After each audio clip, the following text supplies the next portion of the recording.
it's not the most dignified monument in the world, but here it is, the very top of Australia. Although thousands of years ago, this northernmost point simply didn't exist. The sea level was far lower, and a land bridge stretched across the Torres Strait. And even today, around the tip, we can find parts of Australia that are more like parts of New Guinea.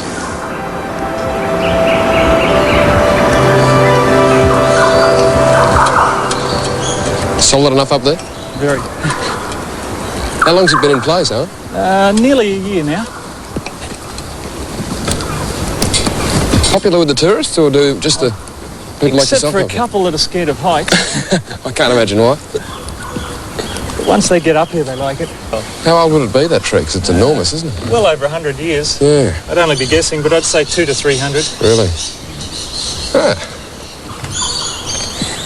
Owen Foley is a naturalist who decided to live on Cape York because of the opportunity to study a largely untapped area. He's discovered new species of plant life, and he fully expects to find more. It's what the scientists call a semi-deciduous mesophyll vine forest. It's a special classification that is fairly uncommon in Australia. Now that we've penetrated the treetop canopy, we can see the full range of the plant species that makes the forest so like Australia's nearest neighbour. This observation platform in the treetops of the rainforest was built by Cape York Wilderness Lodge, where Owen is the resident naturalist. The lodge is a tiny oasis of civilization at the very tip of Cape York Peninsula, probably Australia's most isolated resort. The only accommodation north of here is in the islands of the Torres Strait, and there's very little to the south for hundreds of kilometres. The lodge attracts guests interested in fishing or taking in the wildlife of the far north, and they don't have to go too far. Jeffrey is a resident of the lodge, a lace monitor, and one of Australia's 25 members of the goanna family. He's learned that scraps from the table are perfect for grab and run raids. The lace monitor is one of more than 150 species of reptile found on Cape York. A few of them, mainly the snakes, are unique. They live nowhere else in the world. And others, like the rainforest they inhabit, have more in common with the island of New Guinea than with the rest of Australia. Even though I know very little about snakes, I actually like them. This one's a brown tree snake. Why is your hand shaking? So he's safe for me to take? Yeah, he's relatively harmless. If he was to bite you, it's only about as dangerous as a wasp sting. Yeah? He wants to get up that vine again pretty smartly. Yeah, well, that's why he's a tree snake. Yeah. He loves climbing. Yeah, he must be. Beautifully adapted for climbing. Yeah. There you go. There he goes. It's all yours, fella. He's behaved so well.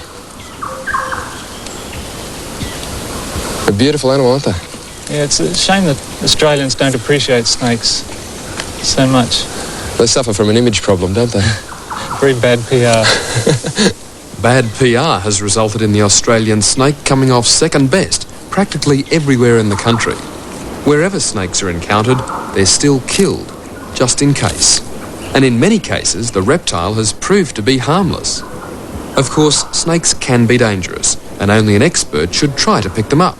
Even non-venomous species like this one. Yeah, this one's the amethystine python, which is Australia's biggest snake. They grow to well over 20 feet in length. There's a record of one 27 feet long.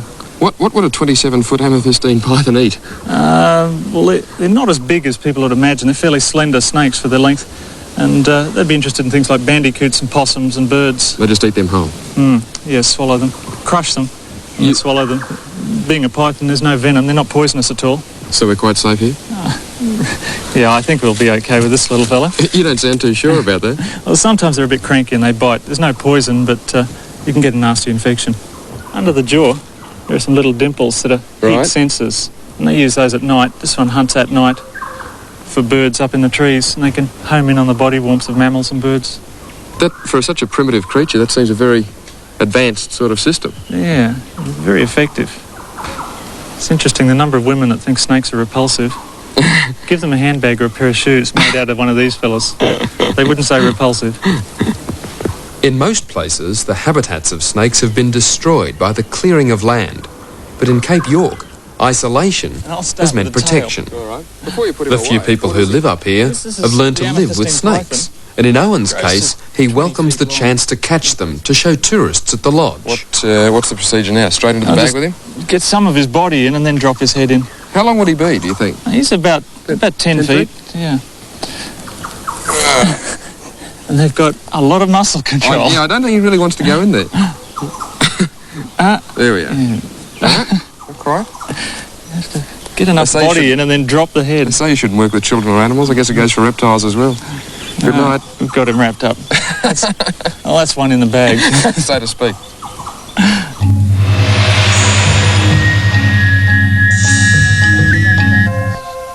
Fairly large fig tree. Big tree. We've got a lot of them, different ones up here.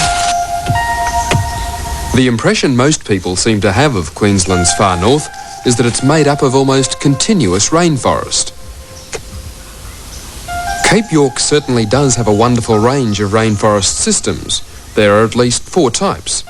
But the country up here is far more varied than you'd imagine. You can find the full range of Australian landscapes on the Cape, including these heathlands, home to an unusual variety of plant life and a few botanical oddities. I almost hate to ask, but what is this? That's another one of those ant plants, the big ones that the ants live inside of. With tentacles? Well, it's the way it grows. They're the stems, the swollen base, and the leaves at the ends of the stems. There's some little fruit here on this one. This one here. That's quite amazing, isn't it? It's not exactly one of nature's more attractive inventions. No, it looks like a dead set of bagpipes. Also among the curiosities of the Cape is Nepenthes mirabilis, the pitcher plant.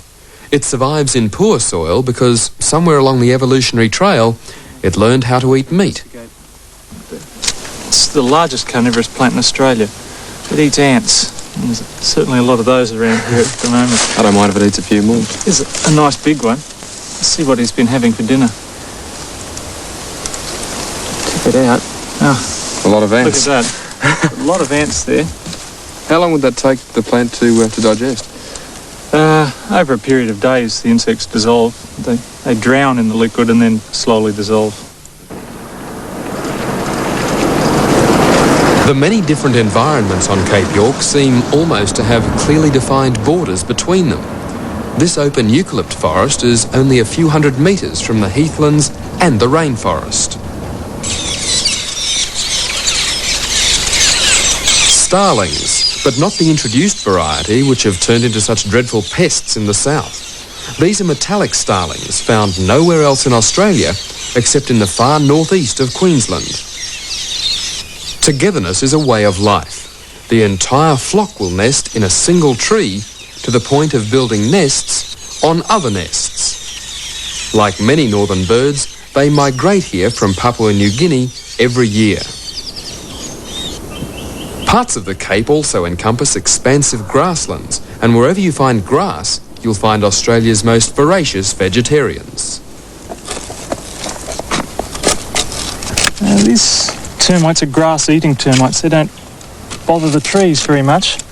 They bring a lot of grass home for... So that's storage, is it? Storage for the wet season when they can't get any. It'll be at least a third of the volume of the termite mound is full of grass. What's the rest of it? Just simply... spaces, breeding chambers, ventilation passages. There are a lot of tunnels running through there.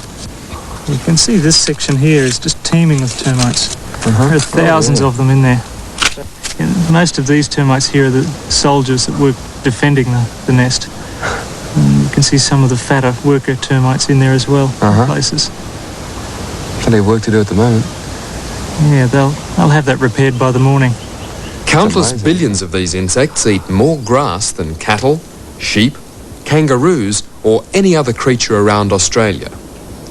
The concealed life behind dry mud is like the Cape itself, a mysterious, hidden world, and the mounds are among the most striking images that persist long after you've left Cape York.